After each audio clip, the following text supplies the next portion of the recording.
Peace, love, and life, family. It's your girl, Morgan Renee Myers, tuning in for the last chapter of Roll of Thunder, Hear My Cry by Mildred D. Taylor. We're on chapter 12.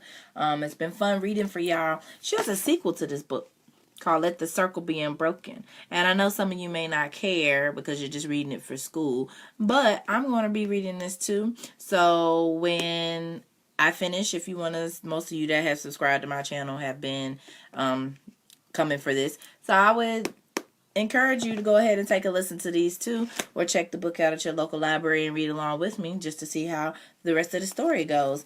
I am talking to my YouTubers right now. I'm on my Facebook Live, but I download these and upload them to my YouTube, and I have a whole bunch of youth on my channel. So I'm a little confused. I'm 28. I don't understand some of the stuff y'all do. Most of you have been leaving comments asking me to shout you out. I've done that against my will because y'all find joy in it. But I don't understand this leaving first comment, second comment. It got all the way up to somebody saying sixth comment. Why does that matter? Who cares what number on the comment thread you're on? Like, why does that matter to y'all? I just want y'all to know that you don't have to do that in life. Like that doesn't matter what place you come in. Shouldn't matter to you or other people as long as you're doing what you gotta do. And I'm not talking about just leaving comments, but in life in general, I feel like that stems from the need to be accepted or being in the first few whatever. Like, you don't have to try and compete with people unless you're competing intentionally, and even if you lose or don't come in within the first few people, life will go on. Okay, so I don't understand that first comments, his comments. I don't care. I don't know why you care. No offense. All right, let's get into this last chapter, chapter 12 of Roll of Thunder, Hear My Cry by Mildred D. Taylor. So last chapter we was reading, the last thing that happened was TJ coming to their door in the middle of the night needing help to get home because he be hanging with them White Sims boys, RW and Melvin. And they go into the shop in Strawberry and steal a gun and hurt, was it the Barnetts? He hurt the husband and the wife and stole some stuff, and now they done blamed it on TJ, and so all the Wallaces and stuff then surrounded his house, and Cassie is supposed to be running home to get Papa to tell him what happened. When we neared the house, the dull glow of a kerosene lamp was shining faintly from the boys' room. You suppose they already know? Sorry guys, my alarm. My bad.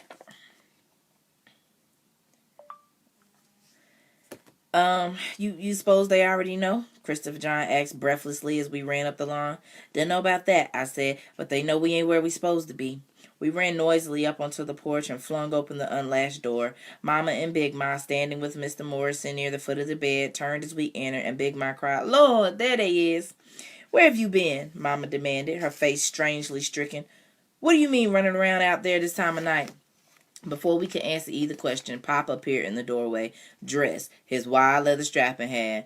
"Papa," I began, "where's Stacy?" He down at TJ's, Papa. That boy's gotten mighty grown," Papa said, clearly angry. "I'm going to teach all of y'all about tracing." Let me look that up. Tracing. I'm sure it means wandering off or going off. Trace. Hold on, I couldn't even say it into the Here's Google the right. definition Not of trace. trace. Yeah. Find or discover by investigating. Tracing. Here's the definition of trace. No, that's not what I... Trace... Let me just put it in. T-R-A... I lost my place, y'all. T-R-A-I-P... Tracing. Traipse. Walk or move wearily or reluctantly, casually or needlessly. Okay. Why y'all tracing off? Okay. I'm going to teach all of y'all about tracing off in the middle of the night, and especially Stacy. He should know better. If Mr. Morrison hadn't seen this door open, I suppose you would have thought you was getting away with something, like TJ. Well, y'all going to learn right here and right now. Ain't going to be no TJs in this house. "But, Papa, they hurt Claude," Christopher John cried, tears streaming down his cheeks for his injured friend. "And TJ, too," echoed little man, trembling. "What?" Papa asked, his eyes narrowing. "What y'all talking about?" "Papa, they hurt him real bad, and I could not finish. Papa came to me and took my face in his hands. What is it, Cassie girl? Tell me. Everything. I poured out everything about TJ's breaking into the mercantile with the Simses, about him coming in the night fleeing from the Simses, about the coming of the men and what they had done to the Averys, about Mr. Jameson and the threat of the men to come to the house to get him and Mr. Morrison. And Stacy still down there? Papa asked when I had finished. Yes, sir, but he hid in the forest. They don't know he's there. Papa spun around suddenly. Gotta get him out of there, he said, moving quicker than I thought possible with his bad leg. Mama followed him into their room, and the boys and I followed her. From over the bed, Papa pulled his shotgun. David, not the shotgun. You can't stop them like that. Got no other way, he said, stuffing a box of shells into his shirt pocket. You fire on them and they'll hang you for sure. They like nothing better. If I don't, they'll hang TJ. This thing's been coming a long time, baby, and TJ just happened to be the one foolish enough to trigger it. But fool or not, I can't just sit by and let them kill the boy. And if they find Stacy, I know, David, I know, but there's got to be another way. Some way they won't kill you, too. Seems like they might be planning to do that anyway, Papa said, turning from her. They come here, no telling what'll happen, and I'll use every bullet I got before I let them hurt anybody in this house. Mama grabbed his arm. Get Harlan Granger to stop it. If he says so, they're going home. Papa shook his head. Them cars had to come right past his house to get to the Averys, and if he'd intended to stop them, he'd stop them without me telling them so. Then, said Mama, force him to stop it. How? Asked Papa dryly. Hold a gun to his head? He left her then, going back into the boys' room. You coming, Mr. Morrison? Mr. Morrison nodded and followed Papa onto the porch, a rifle in hand. Like a cat, Mama sprang after them, and grabbed Papa again. David, don't use that gun. Don't use the gun. Papa stared out as a bolt of lightning splintered the night into a dazzling brilliance. The wind was blowing softly, gently toward the east. Perhaps, he started, then was quiet. David? Papa touched Mama's face tenderly with the tips of his fingers and said, I'll do what I have to, Mary, and so will you. Then he turned from her and with Mr. Morrison disappeared into the night. Mama pushed us back into her room where Big Ma fell upon her knees and prayed a powerful prayer. Afterward, both Mama and Big Ma changed their clothes. Then we sat very quiet as the heat crept sticky and wet through our clothing and the thunder banged menacingly overhead. Mama, her knuckles tight against her skin as she gripped the arms of her chair, looked down upon Christopher John, little man, and me, our eyes wide awake with fear. I don't suppose it would do any good to put you to bed, she said quietly. We looked up at her. She did not mean to have an answer. We gave none, and nothing else was said as the night minutes crept past and the waiting pressed as heavily upon us as the heat. Then Mama stiffened. She sniffed the air and got up. What is it, child? Big Ma asked. You smell smoke? Mama said, going to the front door and opening it. Little man Christopher John and I followed, peeping around her in the doorway. From deep in the field, where the land sloped upward toward Granger Forest, a fire billowed, carried eastward by the wind. Mama, the cotton, I cried, it's on fire. Oh, good Lord, Big Ma exclaimed, hurrying to join us. That lightning done that. If it reaches those trees, it'll burn everything from here to Strawberry, Mama said. She turned quickly and ran across the room to the side door. Stay here, she ordered, opening the door and fleeing across the yard to the barn. Mama, you better get some water, she yelled over her shoulder. Big Ma hurried into the kitchen with Christopher John, little man, and me at her heels. What we gonna do, Big Ma? I asked. Big Ma stepped onto the back porch and brought in the wash tub and began filling it with water. We gotta fight that fire and try to stop it before it reaches them trees. Stand back out of the way now so y'all don't get wet. In a few minutes, Mama returned, her arms loaded with sacks of burlap. She quickly threw the sacks into the water and ran back out again. When she returned, she carried 2 shovels and several more sacks. Mama, what you gonna do with all that? Asked little man. It's for fighting the fire, she replied hastily. Oh, said little man, grabbing for one of the shovels as I started to take the other. No, Mama said, you're going to stay here. Big Ma straightened from where she was bent, dunking the sacks into the water. Mary, child, you don't think it'd be better to take them with us?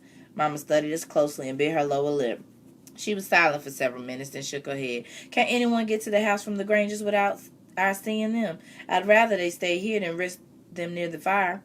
Then she charged each of us, a strange glint in her eyes. Cassie, Christopher John, Clayton Chester, hear me good. I don't want you near that fire. You said 1 foot from this house and I'm going to skin you alive. Do you hear me now? We nodded solemnly. Yes, ma'am, Mama. And stay inside. That lightning's dangerous. But, Mama, cried Christopher John, y'all going out there in that lightning? It can't be helped, baby, she said. The fire's got to be stopped. Then she and Big Ma laid the shovels across the top of the tub and each took a handle of it. As they stepped out of the back door, Mama looked back at us, her eyes uncertain as if she did not want to leave us. "Y'all be sure to mind now," ordered Big Ma gruffly, and the two of them carrying the heavy tub crossed the yard toward the garden. From the garden, they would cut through the south pasture and up to where the cotton blazed. We watched until they were swallowed by blackness that lay between the house and the fire, then dashed back to the front porch where the view was clearer. There we grazed transfixed as the flames gobbled the cotton and crept dangerously near the forest edge. "That fire, Cassie," said Christopher John, "it gonna burn us up?" "No, it's going the other way toward the forest." "Then it's going to burn up the trees," said Christopher John sadly. Little man tugged at my arm. "Papa and Stacy," said Miss. Little man tugged at my arm. "Papa and Stacy and Mr. Morrison, Cassie, they in them trees." The iron-willed little man began to cry, and Christopher John too, and the three of us huddled together, all alone. "Hey, y'all all right?" I gazed out into the night, seeing nothing but the gray smoke and the red rim of the fire in the east. "Who's that?" "It's me," said Jeremy Sims, running up the lawn. "Jeremy, what you doing out this time of night?" I questioned, taken aback to see him. "It ain't night no more, Cassie. It's near dawn." "But what you doing here?" repeated little man with a sniffle. "I was sleeping up in my tree like I always do. On a night like this," I exclaimed. "Boy, you are crazy." Jeremy looked rather shamefaced and shrugged. "Well, anyway, I was, and I smelled smoke. I knew it was coming from this way, and I was afraid it was y'all's place. So I run in and told my pa and him and me we come up here. I was afraid it was y'all's place, so I run in and told my pa and him and me we come on up here over an hour ago." "You mean you been out there fighting that fire?" Jeremy nodded. "My pa and R.W. and Melvin too." "R.W. and Melvin?" Little man, Christopher John, and I exclaimed together.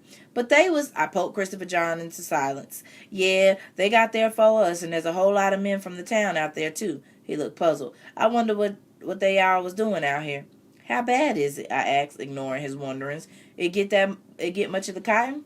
Jeremy nodded absently. "Funny thing, the fire come up from that lightning and struck one of them wooden fence pots, I reckon, and sparked that cotton. Must have burned a good quarter of it. Y'all lucky it ain't headed this way." "But the trees," said Christopher John. "It gonna get the trees, ain't it?" Jeremy looked out across the field, shielding his eyes against the brilliance of the fire. "They trying like everything to stop it. Your papa and Mr. Granger, they got—" "Papa? You seen Papa? He all right?" cried Christopher John breathlessly. Jeremy nodded, looking down at him strangely. "Yeah, he's fine." "And Stacy, you seen him?" inquired little man. Again, Jeremy nodded. "Yeah, he out there too." Little man, Christopher John, and I glanced at each other, relieved just a bit, and Jeremy went on, though eyeing us somewhat suspiciously. "Your papa and Mr. Granger, they got them men digging a deep trench across that slope, and they say they're going to burn that pasture grass from the trench back to the cotton." "You think that'll stop it?" I asked. Jeremy stared blankly at the fire and shook his head. "Dunno," he said finally. "Sure hope so, though." There was a violent clap of thunder and lightning flooded the field. One thing would sure help, though, is if that old rain would only come on down. All four of us looked up at the sky and waited a minute for the rain to fall. When nothing happened, Jeremy turned and sighed. "I better be getting back now. Miss Logan said she left y'all here, so I just come to see about you."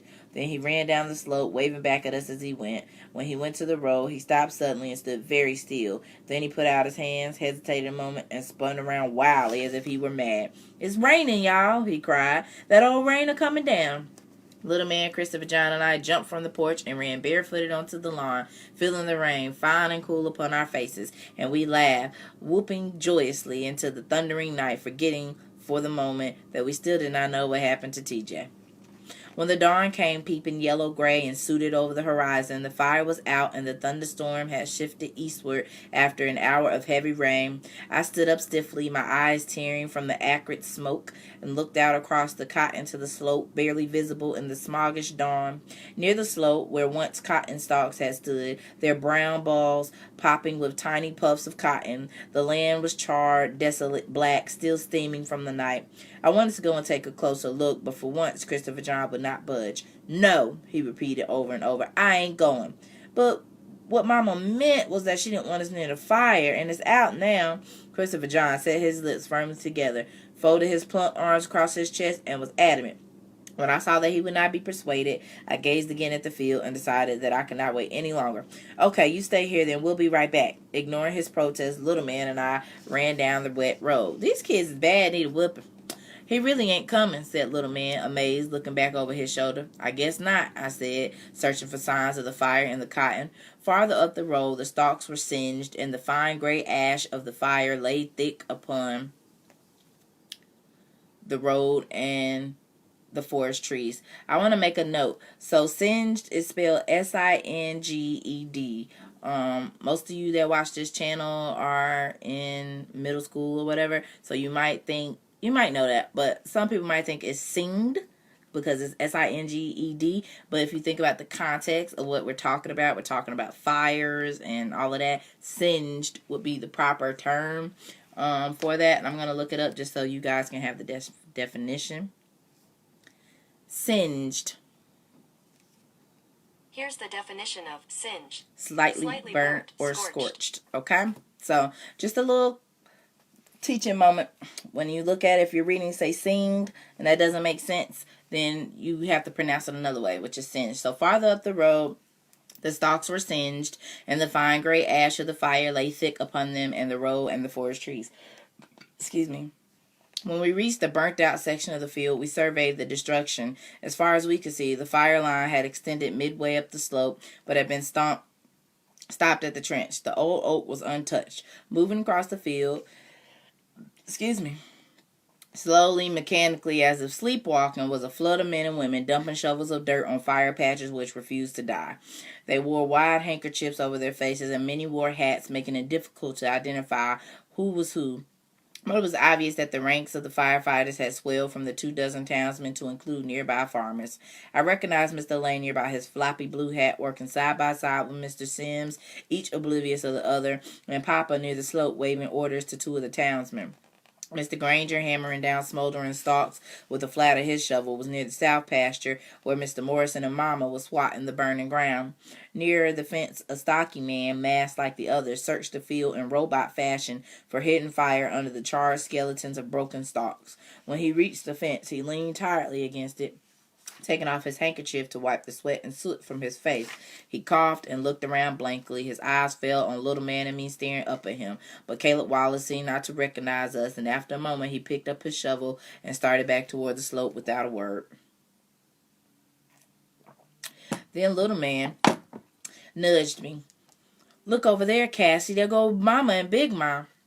I followed his pointing finger. Mama and Big Ma were headed home across the field. "Come on," I said, sprinting back up the road. When we reached the house, we dragged our feet across the wet lawn to clean them and rejoined Christopher John on the porch. He looked a bit frightened sitting there all alone and was obviously glad we were back. "Y'all all right?" he asked. "Of course we're all right," I said, plopping on the porch and trying to catch my breath.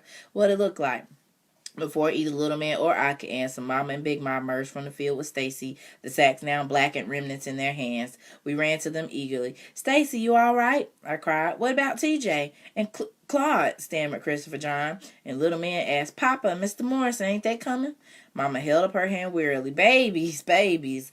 Then she put her arm around Christopher John. "Claude's fine, honey." And she said, looking down at Little Man, "Papa and Mr. Morrison, they'll be coming soon." "But TJ, Mama," I persisted. "What about TJ?" Mama sighed and sat down on the steps, laying the sacks on the ground. The boys and I sat beside her. "I'm going to go in and change, Mary," Big Ma said, climbing the steps and opening our bedroom door. "Miss Fanny going to need somebody." Mama nodded. "Tell her I'll be down soon as I get the children to bed and things straightened out here." Then she turned and looked down at Little Man, Christopher John, and me, eager to know what had happened. She smiled slightly, but there was no happiness in it. "TJ's all right. The sheriff and Mr. Jameson took him in a strawberry." "But why, Mama?" asked Little Man. "He done something bad?" "They think he did, baby. They think he did." Then they didn't hurt him no more?" I asked. Stacy looked across at Mama as if she intended to answer. Then, his voice hollow and strained, he said, "Mr. Granger stopped them and sent them up to fight the fire."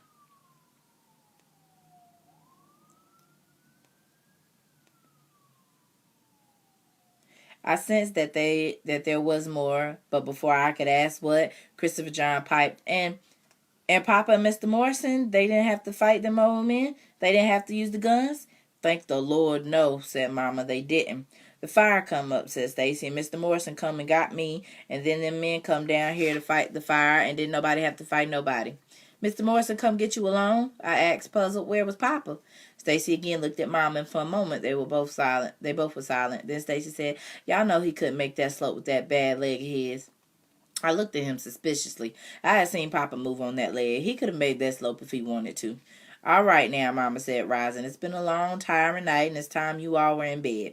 I reached for her arm. "Mama, how bad is it really? I mean, is there enough cotton left to pay the taxes?" Mama looked at me oddly. "Since when did you start worrying about taxes?" I shrugged and leaned closer toward her, wanting to answer, yet afraid to hear it. "The taxes will get paid, don't worry," was all the answer she gave. "Now let's get to bed."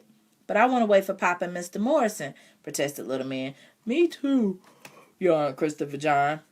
Inside, all of us went in but Stacy, and Mama did not make him. But as soon as she had disappeared into the boys' room to make sure little man and Christopher John got to bed, I returned to the porch and sat beside him. "I thought you went to bed," he said. "I want to know what happened over there." "I told you, Mr. Grant. I come and got Papa and Mr. Morrison like you asked," I reminded him. "Now I want to know everything happened after I left." Stacy sighed and rubbed his left temple absently as if his head were hurting. "Ain't much happened except that Mr. Jameson tried to talk to the men some more, and after a bit they pushed him out of the way and stuffed TJ into one of their cars.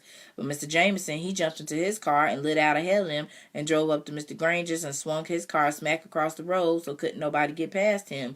Then he starts laying on his horn. You go over there?"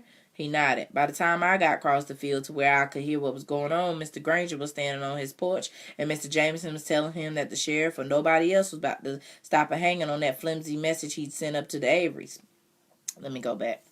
He nodded. By the time I got across the field to where I could hear what was going on, Mr. Granger was standing on his porch, and Mr. Jameson was telling him that the sheriff or nobody else was about to stop a hanging on that flimsy message he'd sent up to the Averys. But Mr. Granger, he just stood there on his porch, looking sleepy and bored, and finally told the sheriff, "Hank, you take care of this. That's what folks elected you for." Then Caleb Wallace, he leaps out of his car and tries to grab Mr. Jameson's keys, but Mr. Jameson threw them keys right into Mr. Granger's flower bed and could nobody find them. So Melvin and R.W. come up and push Mr. Jameson's car off the road. Then them cars was about to take off again when Mr. Granger comes running off the porch hollering like he's lost his mind. "There's smoke coming from my forest yonder," he yells. "Dry as that timber is, a fire catch hold. It won't stop burning for a week. Get that boy to wade like he wants them and get on up there." And folks started running all over the place for shovels and things. Then all of them cut back down the road to the Averys and through the woods over to our place. "And that's when Mr. Morrison come got you?" Stacy nodded. "He found me when I followed them men back up to the woods." I sat very still, listening to the soft sounds of the early morning, my eyes on the field. There was something which I did not understand. Stacy nodded toward the road. "Here come Papa and Mr. Morrison." They were walking with slow, exhausted steps toward the drive. The two of us ran down the lawn, but before we reached the road, a car approached and stopped directly behind them. Mr. Jameson was driving. Stacy and I stood curiously on the lawn, far enough away not to be noticed, but close enough to hear. "David, I thought you should know," said Mr. Jameson. "I just come from Strawberry to see the Averys. How bad is it?" Mr. Jameson stared straight out on the road. "Jim Lee Barnett? He died at 4 o'clock this morning." "Ooh, that's the man whose shop they broke into, and TJ hit him in the, not TJ, Melvin, somebody hit him in the back of the head with the gun." Oh my God. Papa hit the roof of the car hard with his clenched fist and turned toward the field, his head bowed. For a long, long time, none of the men spoke. Then Mr. Morrison said softly, "The boy, how is he?" "Doc Crandon said he's got a couple of broken ribs and his jaw's broken, but he'll be all right for now. I'm going to his folks to tell him and take them to town. Just thought I'd tell you first." Papa said, "I'll go in with them." Mr. Jameson pulled off his hat, ran his fingers through his hair, damp against his forehead. Then, squinting, he looked over his shoulder at the field.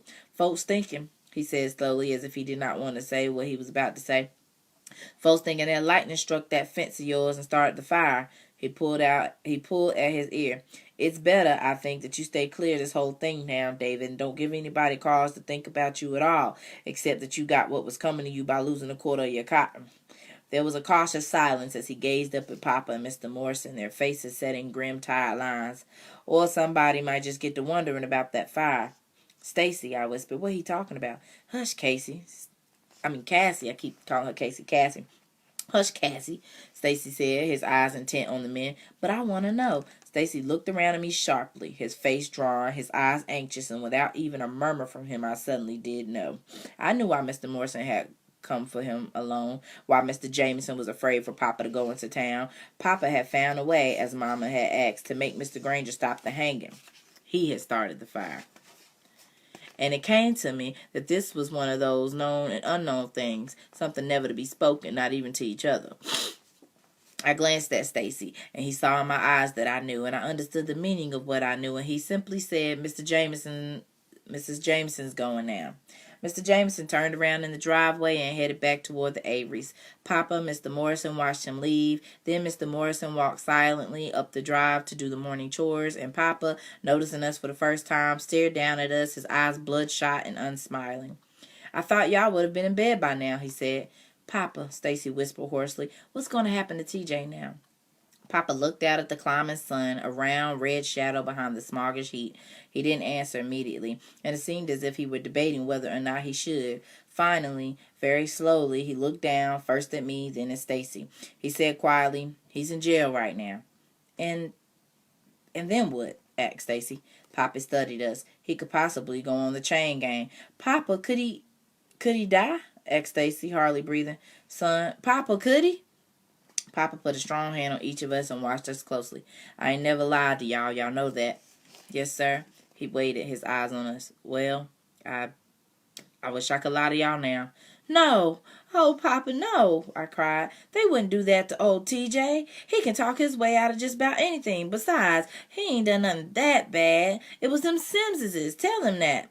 Stacy, shaking his head, backed away, silent, not wanting to believe, but believing still. His eyes filled with heavy tears. Then he turned and fled down the lawn and across the road into the shelter of the forest. Papa stared after him, holding me tightly to him. "Oh, Papa, does it have to be?" Papa tilted my chin and gazed softly down at me. "All I can say, Cassie girl, is that it shouldn't be." Then, glancing back toward the forest, he took my hand and led me to the house. Mama was waiting for us as we climbed the steps, her face wan and strained. Little man and Christopher John, let's look up the word wan, because that's not something we use in our everyday language. Wan. I did not say on. W-A-N.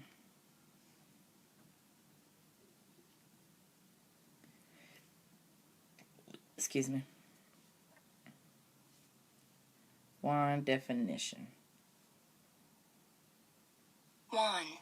Of a person's complexion or appearance. Pale and giving the impression of illness or exhaustion. Pale, weak, strained. Okay. So I had a little wan look to him.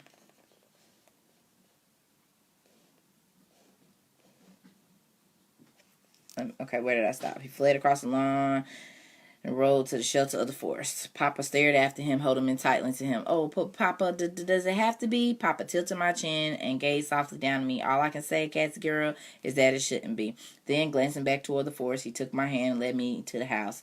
Mama was waiting for us as we climbed the steps, her face wan, pale, weak, and strained.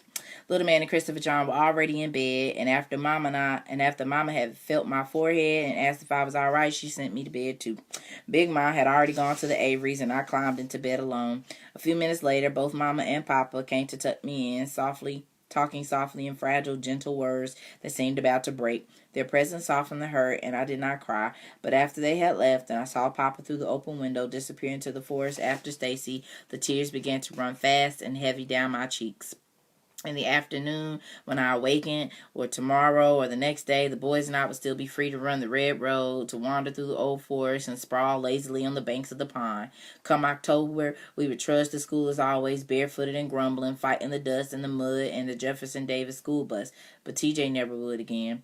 I had never liked TJ, but he had always been there. A part of me, a part of my life, just like the mud and the rain, and I had thought that he always would be, yet the mud and the rain and the dust would all pass. I knew and understood that. What had happened to TJ in the night, I did not understand, but I knew that it would not pass, and I cried for those things which had happened in the night and would not pass.